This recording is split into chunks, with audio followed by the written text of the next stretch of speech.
یو سړي ماته د حدودو په رابطه وایي دا اسلامي نظام کې د اسلامي امارت دا حدود ولې نشته. ده وویله وایي زموږ داسې فکر دی چې د دوحې په تړون کې د امریکایانو سره دا خبره منل شوې ده چې موږ به حدود نه جاري کړو. بیا ما یو څو شرطونه د حدودو ورته وویله. ده هم په تعجب کې شو، وملا خو په دغه رابطه مطالعه نه درلوده. ما ورته فرض کړه موټرسایکل غلا کړی دی خو د سړک یې بیولې دی. دا موټرسایکل دلته په سړک ولاړ و، نه محفوظ بالمکان و نه محفوظ بالحافظ و. یو مال ولو که هغه نصاب ته رسېږي چې هغه نه محفوظ بالمکان وي نه محرز بالحافظ وي، هغه که څوک بوځي غلا ده ګناه ده غاړې بندې دي خو حد نه باندې جاري کېږي.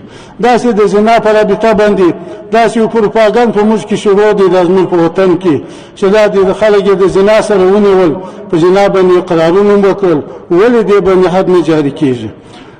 خدا د فتاوا مسله ده، وایي که یو زاني و زانیه ولو که په زنا باندې اقرار وکړي، خدا یې وویله چې ما دا زنا حیا دې وي ډېره، ما دا زنا د دې سړي سره په پیسو کړې وه، دا د حد خلاص دی.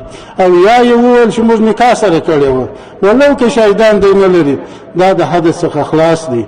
مثلا یو سړي د مسجد څخه غلا وکړل، د حد څخه خلاص دی. د مسافرخانې څخه غلا وکړل، د حد څخه خلاص. حد ډېر سخت شرطونه لري. نو داسې د اسلامي نظام پسې یو دغه پروپاګند ډېر شروع دی چې دا حدود ولې نشته، او بل دا امر بالمعروف په ریاست پسې زیات پروپاګندونه کېږي، د ناحقه او غلطې اوازې اچوي، غلطې اوازې مشوره کوي. نو دا علما کرامو وظیفه ده، ځکه دا نظام د علماو نظام دی.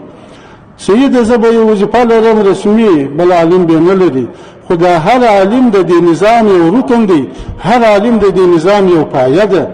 نو هر عالم چې دی هغه د نظام خپل بولی او خپل باید وبولی، د دې نظام باید ملاتړ وکړي او د دې نظام څخه دفاع وکړي. دا د هر عالم وظیفه ده، د هر عالم ذمہواری ده. نو دغه اوازو په باب زما